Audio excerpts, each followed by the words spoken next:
சிறு வயதில் பாவம் அறியாத நிலையில் இறந்த குழந்தைகள் சொர்க்கம் செல்வார்கள் என்று பல ஹதீஸ்களில் கூறப்பட்டுள்ளது. அவர்கள் பாவமில்லாதவர்கள், ஆகவே அல்லாஹுவின் கருணையால் நேராக சொர்க்கத்தில் நுழைவார்கள். சொர்க்கத்தில் குழந்தைகள் எப்போதும் சந்தோஷமாக இருப்பார்கள். அவர்கள் ஓடி விளையாடி எந்த துக்கமும் இல்லாமல் வாழ்வார்கள். அங்கு வலி, பயம், நோய் எதுவும் இல்லை. அவர்கள் எப்போதும் அழகான தூய்மையான நிலையில் இருப்பார்கள்.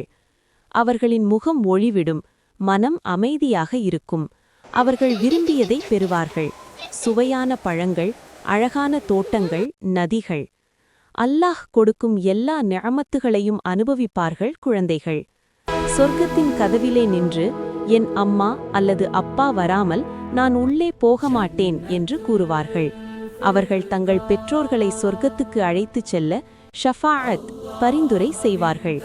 இது ஒரு துயரமான பிரிவு அல்ல, இது மீண்டும் சந்திக்கும் ஒரு அழகான வாக்குறுதி. யா அல்லாஹ், எங்கள் குழந்தைகளை சொர்க்கத்தில் பாதுகாத்தருளாயாக, நம்மை அவர்களுடன் சேர்த்தருளாயாக. ஆமீன்.